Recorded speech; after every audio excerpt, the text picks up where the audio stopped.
Assalamu alaikum and welcome back to our channel Stars with HK. I'm Humayun Kamran, and in this segment, we spotlight various professionals and organizations dedicated to support differently abled individuals. We'll keep bringing you more helpful videos and sessions, so make sure to subscribe our YouTube channel and hit the bell icon as well so that you get the timely notifications against our latest content. In today's session, we have the pleasure of meeting our very special guest, Michael M. Muller, who's the founder of International Behavior Analysis Organization, IBAO. Thank you so much, Michael, for joining in, and welcome to our channel. Thanks for having me. I appreciate the opportunity. It's a true honor to be here and to speak with you. And I look forward to providing information to the community to help people get better services. Right. So I would like to start with this, that what inspired you to establish International Behavior Analysis Organization, and what is the primary mission? The inspiration came about 5 years ago. I was doing some international training. This particular trip was to the Eastern European country of Moldova, which is just next to Romania, that part of the world. This particular organization that I was training had received some funds to provide training to their organization. So they had behavior specialists and behavior therapists there. Nobody was certified, but they had been trained over the last couple of years through these arrangements made by the center owner. The center owner is the parent of the first child in Moldova who was diagnosed with autism. And this was in 2006. So in the big picture of the history of autism, that's a very recent first diagnosis within a country. They had put together different grants to provide some training to ultimately get a couple of their behavior specialists certified as behavior analysts. And just as they had the opportunity to get the funds together to sort of get all the moving parts together to get people trained, the previous board, the Behavior Analyst Certification Board in the US, had made a decision not to certify anybody outside of North America. So I was with this group of people who were incredibly negatively affected by that news. And they were almost kind of in a panic a little bit, not sure about what the future of their profession was, because they had finally kind of get out, all these things together to get certification. Then all of a sudden that was pulled out from under them. So they were in this state of panic and depression, very much being in the unknown. What does it mean for the field? What does it mean for their professions? What does it mean for them personally? What does it mean for their own community? And I really, really saw firsthand and felt firsthand the negative impact of not having an opportunity to represent the profession in a really official capacity. So I sat with them for a couple days. We hung out together, we had meals together, and my initial response was, create something of your own. And I took 2 days trying to convince this group to do, to kind of do it yourself.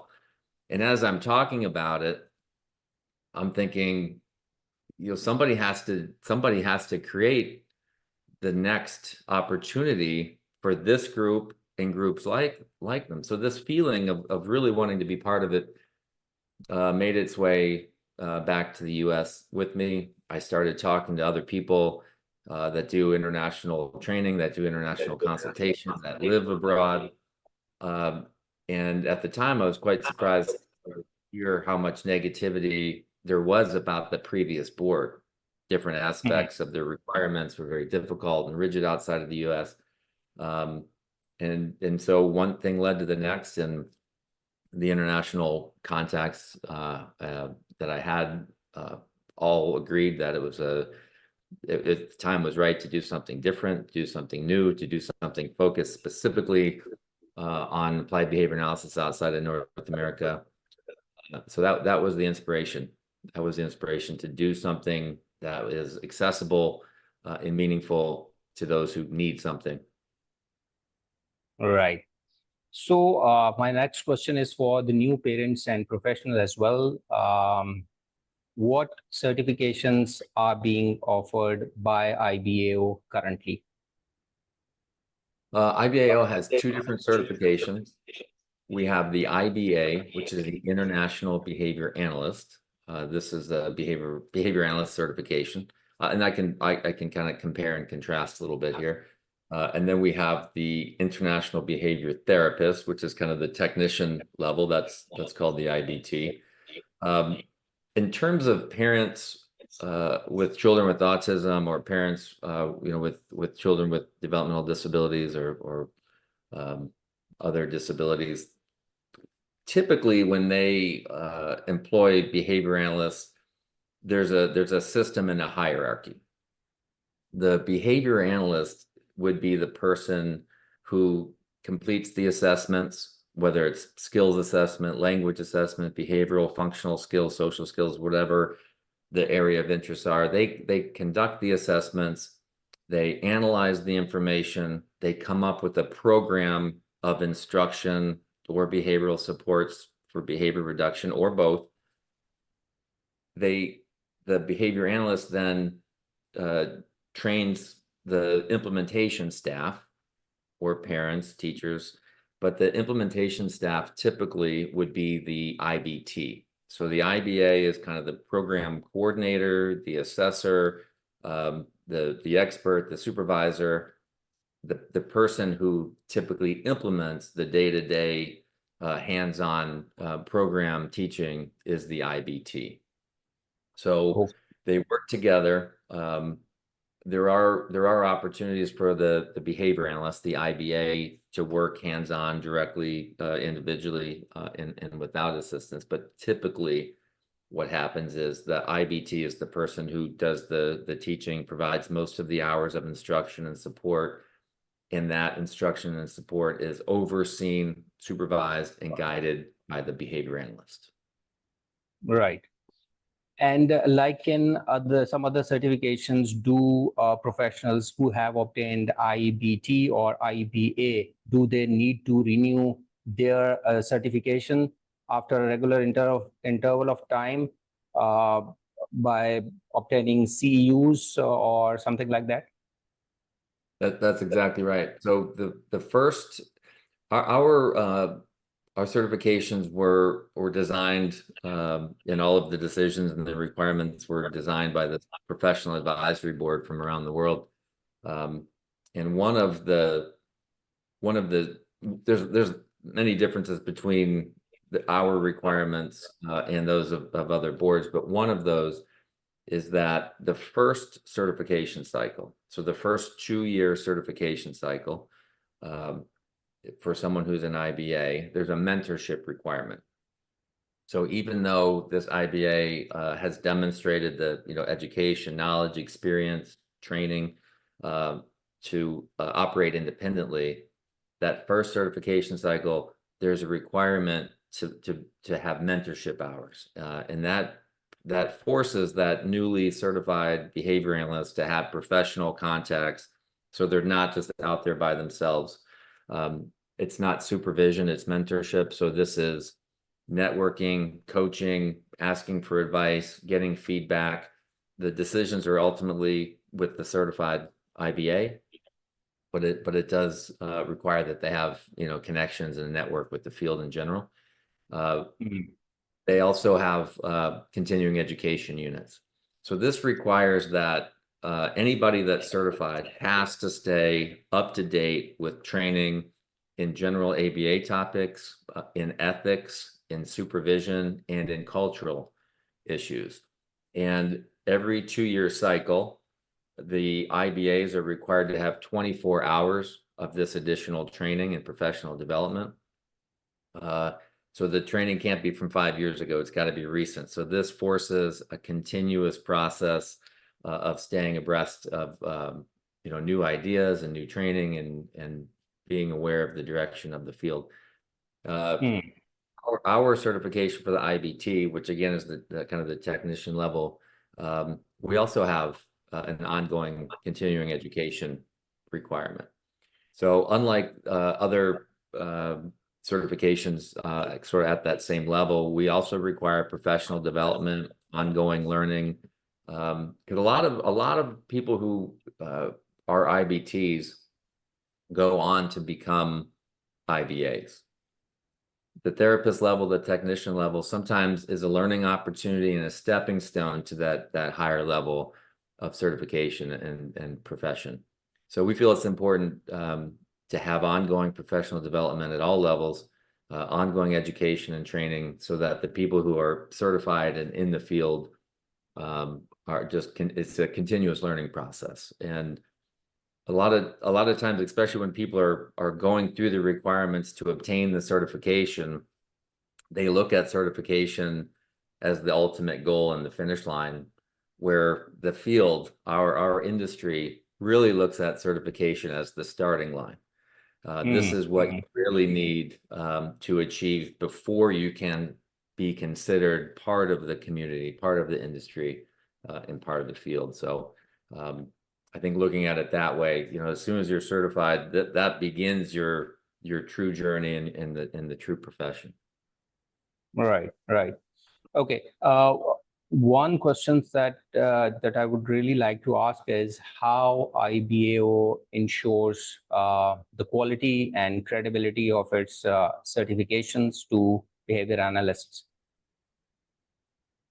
That's a good question. There are some various ways that we try to ensure quality. To some extent we can, and to some extent we can't. The requirements are rigorous. So anybody who, we'll take the IBA, that's the behavior analyst certification. It requires 270 hours of ABA specific education. This is equivalent to 6 graduate school classes. So this is not a weekend workshop. This is not tuning into videos and learning about it lightly. It's a rigorous training program specifically in applied behavior analysis. So it takes about a year. I should say it probably takes at least a year of that kind of specific study to get the educational requirement. All of what is included in that 270 hours is what we refer to as the required educational objectives. The required educational objectives were determined by a group who went through a process that's called a job task analysis. And essentially, the kind of the short explanation of that process is you get a bunch of people together who are already in the profession, and you go through these exercises to determine what are the required skills, what's the required knowledge, what are the required abilities to do this particular job. And through this process, which is guided by other experts, you develop a list. You can call it a task list or a job list, but these are the requirements. So those requirements that are ultimately spread across that 270 hours are rigorous and determined by experts in the field. After that is completed, then there's 1,000 hours of practice and 50 hours of supervision that are required. So you get that knowledge, then you have to apply it, and it's supervised by people who are already certified or experts in the field. In addition to that, you have the candidate has to demonstrate to the supervisor that they are implementing these experiences correctly. So there's 2 live skill evaluations that also happen on that. So it's not just a lecture and then pass an exam. It is like I said, at least a year. It's 6 courses, and it's everything from the theory to the practice and ethics. data collection, analysis. It's quite rigorous. Then you have the supervised experience. You have live skills testing. We have routes to the IBA if you have a master's degree or if you don't have a master's degree. If you don't have a master's degree, then there's additional projects that are required before you can sit for the exam. The exam itself is 150 questions, multiple choice, and it's rigorous. I mean, it is kind of a final exam, if you will, after you take 6 classes. So you can't learn it and forget it. You have to know this very, very well to pass the exam. Most people don't pass their first attempt. It's tough, and it should be tough. We're setting a bar above which is knowledge and expertise in this field, and under which is not. And that's the purpose of the exam. It's to make sure that if you get these letters after your name, you really know what you're talking about. You're able to train others. You're able to supervise others. You're a competent, trusted member of the behavioral community. Parents should recognize those letters as a form of expertise. And that's the purpose. The certifications are you're the gatekeeper between those properly trained and those not. Right. And so and then, like, again, after that, to maintain the certification, there's additional and ongoing professional development. So it's tough. So, to get back to your question, how do we ensure quality? We make it difficult to get the certifications. So when you have the certifications, you are really distinguishing yourself from other people who have not received the same education, that have not received the same supervision and training experiences. So when you have that, you are setting yourself apart from those who saying they are doing things that really aren't. All right. Okay, thank you very much for the detailed answer. I think it will help a lot to new professionals as well. So next, I would like to ask, how does IBAO address ethical concerns in behavior analysis? And also, do you provide some sort of resources for the professionals to navigate these issues and challenges? We do. Ethics are at the forefront of the profession. Ethics are something that people need to be aware of and need to help guide their professional practice. To that end, IBAO has a document, the ethical guidelines and problem-solving model. Our ethical guidelines are what should guide everybody's professional practice. So these are aspirational guidelines. And I'm saying it that way because ethical documents can be a code, a black and white code. This is what you have to do in these situations, and this is what you can never do in these situations. Those are tough to follow, and they're tough to enforce because ethics are contextual. An ethical decision is made based on the context of the situation. And for many, many things, you simply can't say this is what you always have to do, because the situation varies, and the things that are important in that moment are different from situation to situation. So we have these aspirational guidelines. This is what you should do. This is what you should strive to do.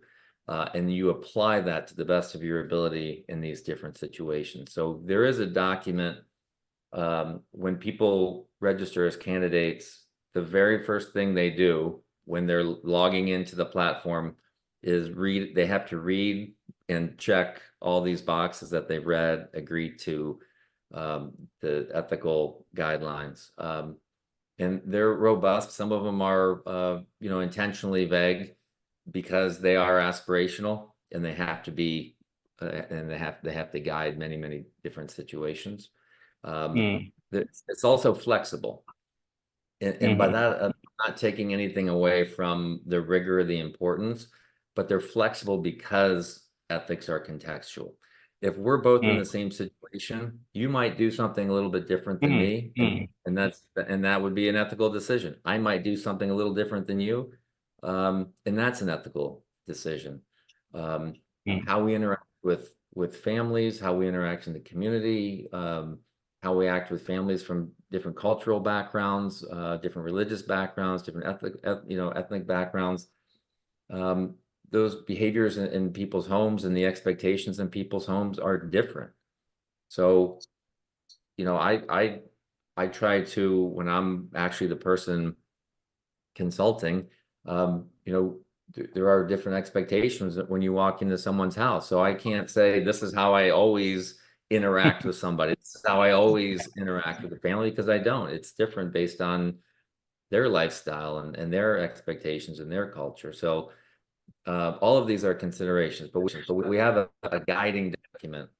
And when people feel that they may be sort of pinched between what to do in one situation or another, we also have a problem-solving model that helps somebody resolve a potential dilemma.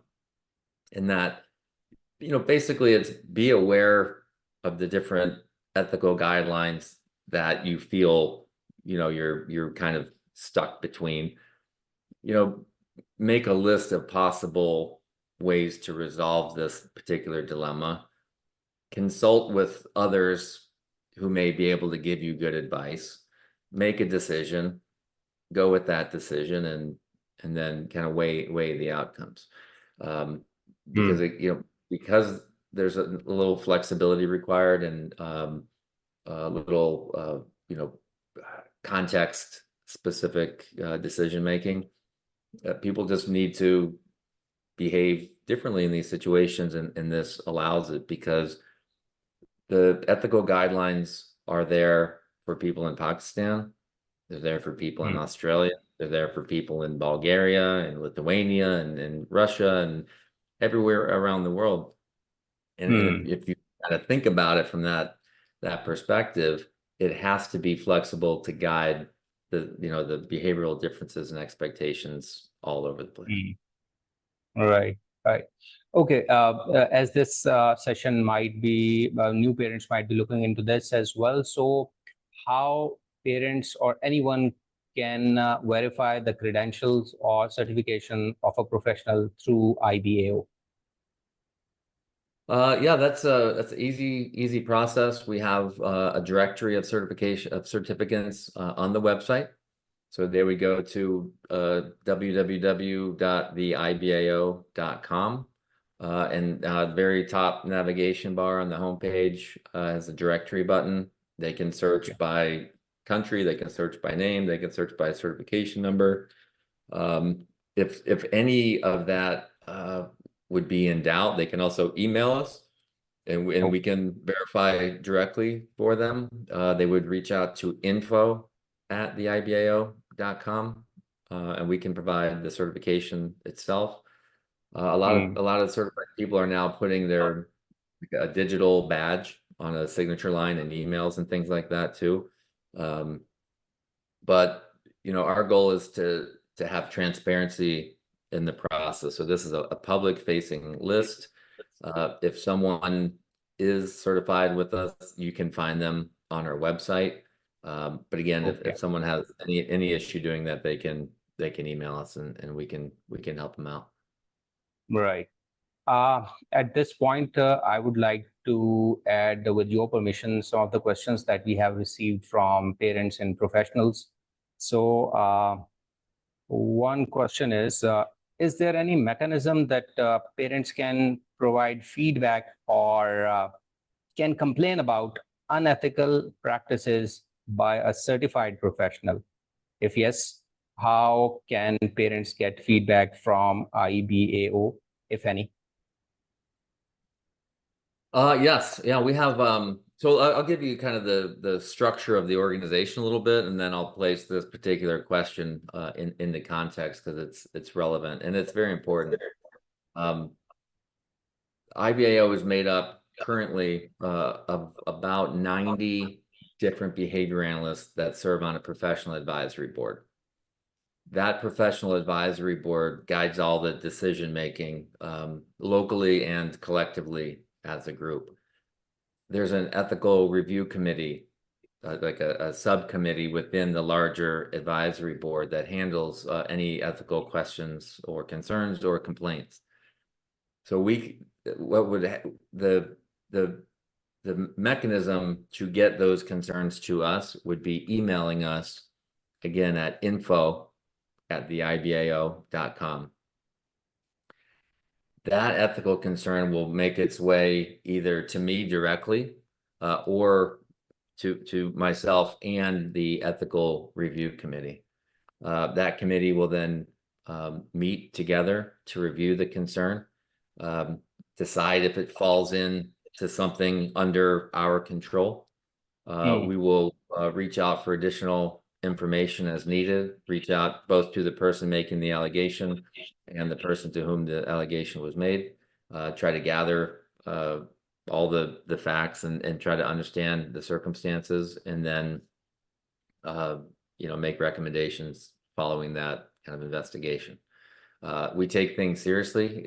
Thankfully, we don't have that many complaints or anything coming in. We've had a couple, and our philosophy, and this is guided by our profession for behavioral change.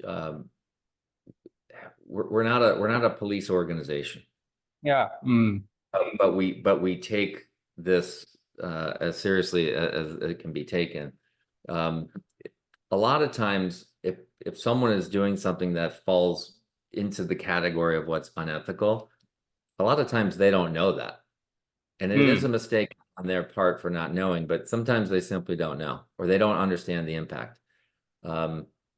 So recommendations could simply be for them to change what it is they're doing, to behave differently, to behave better. And ultimately, what we would seek to do is have a professional who is acting more in line with the ethical expectations of the profession. So there's two examples, because some people want immediate, certification removal. What that actually does is removes that person from the guidance of the profession and the group. If someone has an IBA and they do something that crosses the line, you can go two different directions. You can try to punish them. You can try to punish that person. You can take their IBA. That doesn't mean they're going to stop providing ABA services, right? But now they're going to be doing it outside of the organization that has any control and community to it. Because taking their IBA doesn't mean they can't practice. It just means that they're not going to be recognized as an IBA. Or instead of doing that, we can try to guide and shape their behavior so that they stay part of the community, but they're doing it more in line with the professional expectations. So our goal is not to, impose strict penalties and punishments. It's to have better behavior change so these people can stay in the field, but do it in a way that the industry finds more acceptable. Right. But I'm saying that with a bit of caution, because I don't want people to think that we don't address problems. We do address problems, but we do it within the spirit of behavior analysis, which is based on positive reinforcement and behavior change to a more desired direction, not not the opposite. We try to be positive, not punitive. We try to be helpful, not coercive and those types of things. But if there's a situation that's egregious and ongoing, then obviously the recommendations of the committee would be more limited and probably a little harsher. Right. Okay. Next question is quite interesting as well. Why do you accept RBT, BCABA, and BCBA certifications without requiring those professionals to sit for the IBT or IBA exams? Is this simply to increase the number of IBT, IBA professionals, or else? Yeah, a little bit of both. So like I described previously, the process that we went through to establish the required educational objectives, to establish the exam items and the content that's covered. That same process has been completed by the BCBA. And there is almost total alignment with their task list and our required educational objectives. There's almost total alignment with the content of their exam and the content of our exam. So we know this through a rigorous study of both of these. And if someone has met the BCBA requirements and passed the BCBA exam, they've done at least 270 hours of ABA specific education that covers everything that ours covers. They've done at least 1,000 hours of supervised practice, supervised by board certified behavior analysts. And in the case of the BCBA, their supervisors are not just BCBAs, but they're BCBAs of at least 1 year. And they're also BCBAs of at least 1 year that have taken a specific 8-hour training on supervision. And then their exam content covers all of our exam content. So we feel like there's a reciprocity, because if you've done that, you've also done all of our requirements. Our goal is not to have anybody redo what they've already demonstrated. So for instance, if somebody went through the verified course sequence, which is the BACB's version of our approved content provider, and they've taken 270 hours of ABA specific content, they've already learned this. They've already done this rigorous 6-course sequence. Yeah. We would ask that they do another rigorous 6-course sequence because they've already done it. And if someone can demonstrate that they've had the supervision hours by a qualified supervisor, we're not going to ask them to do something else on top of that. So they've already demonstrated that they have the educational part. They already demonstrated that they have the supervision part, and they've already demonstrated the knowledge, because the BACB exam is equally rigorous as ours. But there is the other component too. There are a lot of people who have BCBAs that want to show solidarity and support of the international community. Relatively speaking, outside of the United States, people certified in applied behavior analysis will be certified by other organizations, not by the BACB, because they drew a line. They drew a line in the sand, so to speak.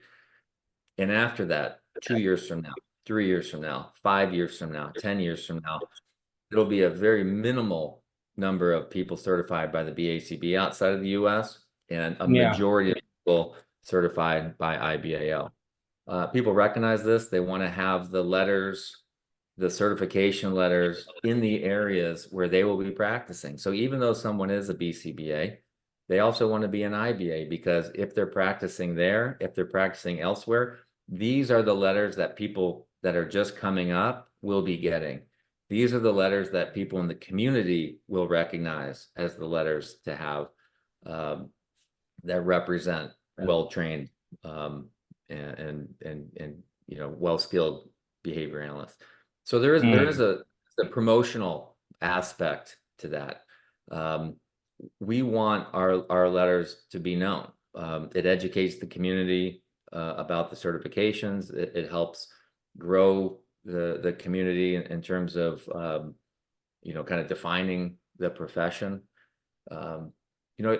If someone wanted to know how many behavior analysts exist in the United States, you're going to count the number of BCBAs. Yeah. Right? This certification defines the profession. In many places where there's a lot of people practicing without certification, it's more difficult to say these are the numbers of the field, because some people have something, some people don't. We want people to know about our certifications, and we want people to know what it takes and how rigorous they are, and what goes into it. We want people to know about our ethics. So if someone can obtain our certifications by demonstrating they've already done everything that's required to obtain them, yeah, we definitely allow that because it's good for growth. It's good to promote. It helps the community see these two certifications aligned. So it's a little bit of both. We're not going to have anybody do anything again. It helps promote, and it helps show that these are the letters of the industry going forward outside of North America. Okay, thank you. And I think next question is from some newcomer. Does the IBAO monitors supervisors in a sense that have you established a common fee structure for the supervisor, or is it entirely up to the supervisor to determine their charges? The short answer, the most direct answer is up to the supervisor. But then I'll give you the longer answer. IBAO tries to keep costs down wherever we can. We have the lowest registration fees. Our registration fee includes exam rescheduling and re-exam fees if someone needs it. So there's not this ongoing cost. We cannot control, like as I mentioned, the mentorship, but we have in our documents, the expectation is for that mentorship to be free. We look at it as a way of just pro bono, helping the group behind you come up to build the community. So if current IBAs are mentors for new IBAs, those new IBAs then become more seasoned, and then they can become the mentors for the people behind them. And it's the cycle of giving back to the profession.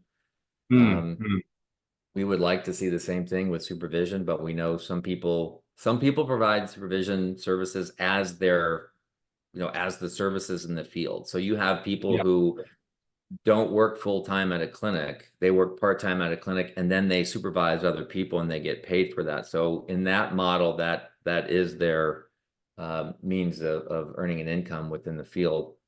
But typically supervision works one of two ways. If someone is employed at a center or with an organization, providing these services, typically there is no cost for supervision. It happens within the course of their employment. So in those circumstances, there's no additional fees.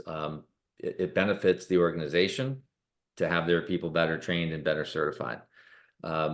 It helps the organization distinguish themselves from other organizations where maybe not as many people are certified. So there's internal motivation, to get people trained, supervised, and certified. But outside of that model, and I think that's the most common, but outside of that model, if someone's not employed at a place where they have qualified supervisors and they have to seek it out, then that's typically when fees are involved. And yes, the supervisors themselves create the fees. But I'll say this, we have a couple mechanisms in place to keep fees down. One, all of the supervision for IBT candidates can be done in groups. And that way, instead of one person paying, an hour of supervision, 5 people can pay for the hour of supervision. Secondly, the supervisors can be remote. So the entire supervision process for IBT candidates can be done in groups if they want, and it can be done remotely if they want, because one of the issues internationally is lack of supervisors. So when someone registers with IBAO and they become an IBT candidate, they now have an opportunity to access a supervisor directory. And I think there's 2,000 or so names on this. And the supervisor directory is made up of people who have agreed to be contacted for supervision by candidates. Doesn't mean they're going to. It has to be a good fit in both directions. This is an internal facing directory. You can only access this if you are registered as an IBT candidate. You can search by name, you can search by country, you can search by language, you can search by areas of expertise or interest, and contact that person, and they could agree to supervise you. But it's that contact that, you could find out about pricing and structuring fees. And if it doesn't work, then you have the right to contact other people. So we don't establish a fee rate or fee structure. But there's the ways to keep that down is to create enough competition where people are motivated to have lower costs if this is something that they wanted. Okay.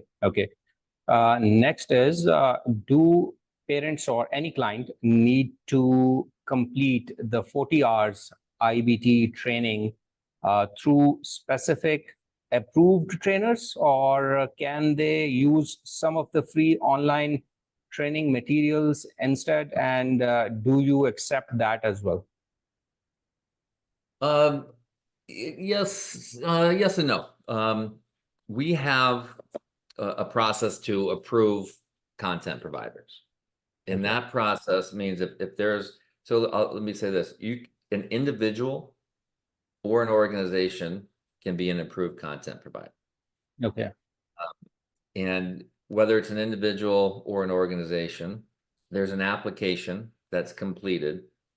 In that application, the person or entity applying has to demonstrate that all of the required education objectives are within their 40-hour training. That application is submitted with training outlines or syllabi that further show this is the content, here are the activities, the readings, the exams, everything about the course. We verify that meets the requirements for the instructor qualifications and the content itself. And we have more than 200 approved content providers. At some point, we will require that the education come specifically from an approved content provider. But currently, we're still accepting RBT training, even though it's slightly different. There's enough overlap that we're accepting that. That will change at some point in the future. But the reason we do that is to allow our candidates to have more access to training opportunities. There's a balance when creating these kind of requirements. You can't create a system that is out of someone's reach, right? If we say you have to have an ACP and you have to have an approved content provider from Pakistan, and there aren't any, then that person can't get engaged in the process. So these are not required to be in person. They can be in person, they can be online, they can take many different forms. But we have to create ways for people to access the information. So currently we're accepting a training that would be verified by the BCaBA as being appropriate for the RBT training. Okay. If someone submitted training that's not RBT approved and it's not IBT approved, we can try to dig into that a little more deeply. We can find out who the instructor was, and if that instructor met our requirements, and if we get a list of topics covered, and if that aligns perfectly with ours, we would probably accept it. But this would have to be something demonstrated, very very sort of intensely. But no, someone can't just say, I watched 40 hours on YouTube, I pieced together these various trainings. The training content is very, very specific. It can be found on the website if someone wants to see exactly what it is. We have a downloads page, and that documents are they're translated into 17 or 18 different languages.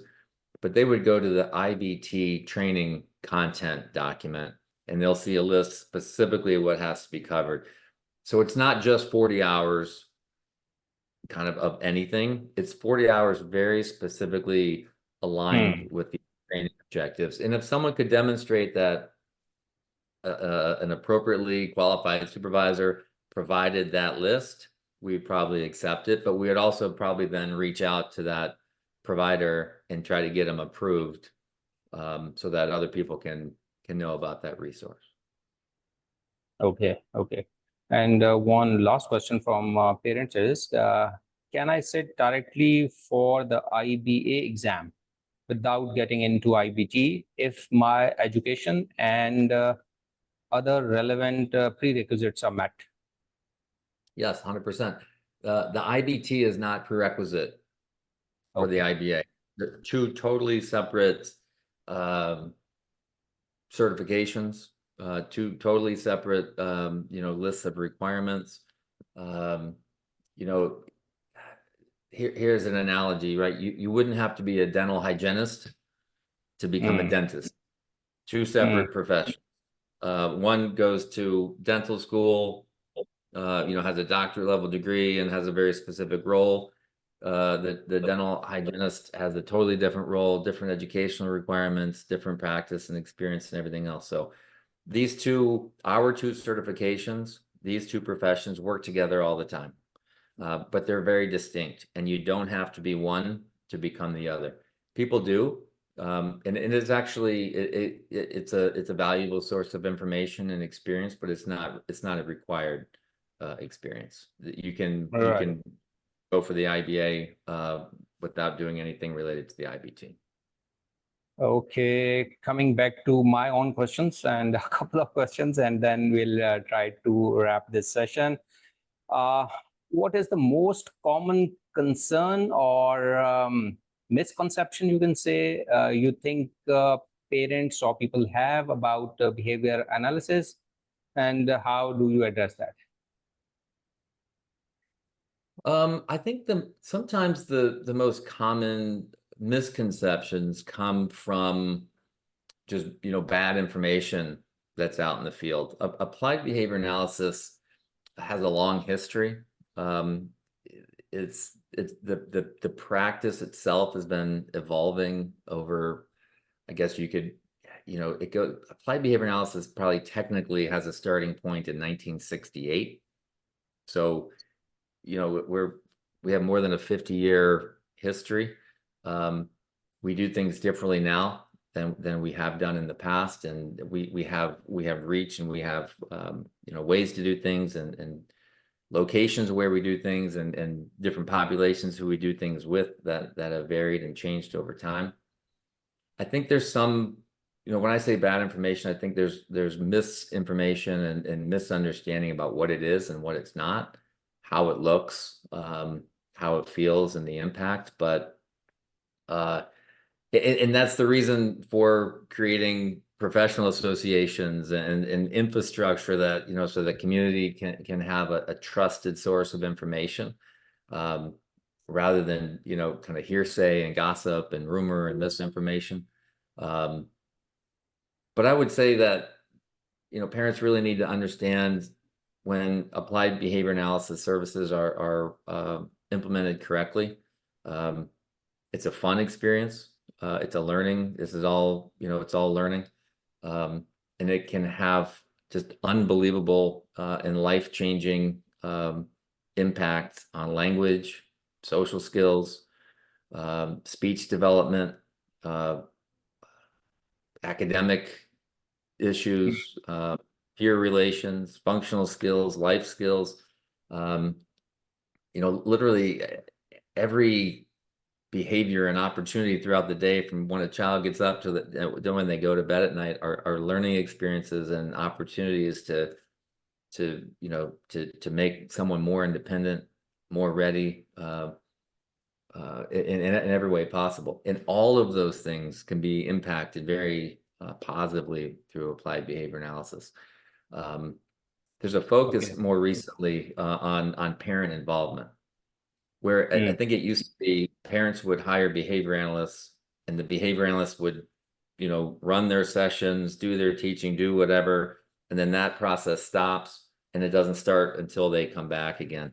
And more recently, the field has really adopted an integrated strategy so that parents are not strangers to the situation. They're an integral part of the situation. And frankly, they are, and they should kind of wear that therapist hat and learn what's happening and learn what to do and do it as much as possible whenever they can. So it's just it's a different system nowadays, and it's one to believe in, and it's one to support. Okay. Okay. One other question that I would really like to ask is, do you believe technology is changing the landscape of behavior analysis as well? If yes, how does IBAO planning to integrate those advancements in the technology into your practices? Yeah, absolutely. There have been tremendous advancements in technology that have helped the field. Couple examples. Probably the most impactful example is on augmentative communication devices. Especially for kids with autism, where the lack of communication is a defining characteristic of the disorder. You have to, a lot of kids simply won't have verbal speech. They won't have vocal speech that is effective in communication and language. So the field has always had other systems that they put in place. Some of that can be sign language, which can be extremely beneficial if everybody in that person's world knows sign language. There are what used to be picture card exchange systems, so kids can get at least their basic wants and needs met. For instance, if someone's thirsty and the child brings a picture of a glass of water to their parent, the parent knows what that person's asking for. They're asking for water. So they had very basic and some complex kind of manual exchange systems. And then technology happened in this area. So there were kind of rudimentary devices, and now all kinds of apps for iPads and other devices that have incredibly easy to use and very complex, if you want to arrange it that way, systems for communication that have taken those really basic approaches and just brought them to the next level. There are really, really fantastic apps for communication out there. So that's on the child side. On the behavior analyst side, behavior analysis relies on data collection. Data collection makes its way onto graphs. We analyze the graphs, and this has always been. I mean, for 50 years, this is a pencil and paper, clipboard data sheet.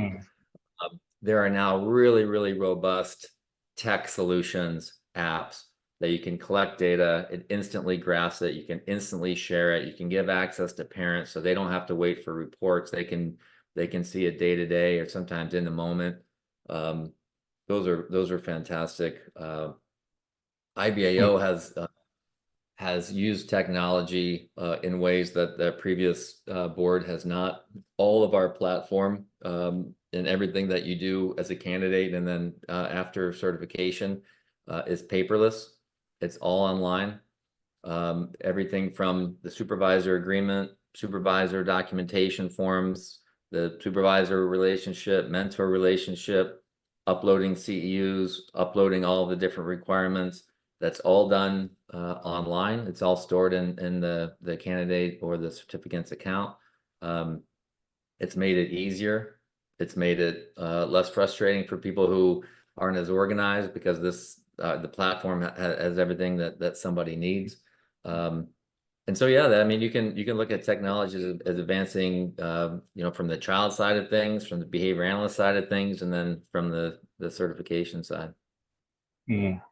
Okay, one last question, and then we'll end this session. What are the future goals of IBAO, and how do you plan to further impact the field of behavior analysis? I mean, our goals, and we're successfully moving in this direction. Our goals are to, create opportunities for people to be certified for the main purpose that certification is the most basic form of community protection. Right now, there are probably as many people providing services without certification than with certification. And this is how misinformation starts. This is how the reputation of the field is damaged.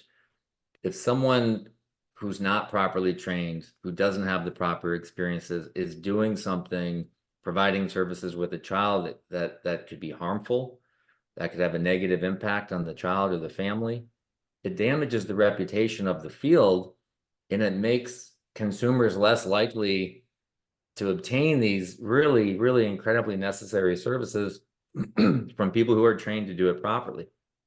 So our goal is to get certifications accepted to the point where the community can see these are the people, the certified people are the ones to be providing these services, and make it much, much easier for them to identify people that are outside of that bubble and operating without the education, experience, and knowledge to do so.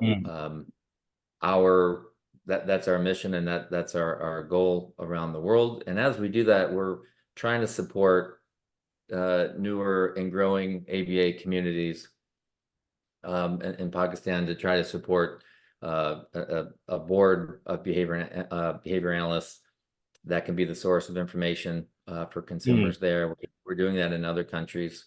So we want to, I mean, our goal is to build appropriate communities of ABA, help consumers acknowledge who's in those communities appropriately and who's not. All right. With that, we are at the end of our interview session. I would like to thank you once again, and I hope this information would be helpful for people who are looking for such information regarding IBAO, and I hope this will be helpful and beneficial for them. So thank you very much once again. Thank you, sir, for the opportunity. If people have additional questions, please email us at info@theibao.com, and we'll provide whatever information they need. All right. And thank you very much to all the people who are watching this video. Inshallah, next session, we'll come back with a new guest or topic. Until then, take care and bye-bye.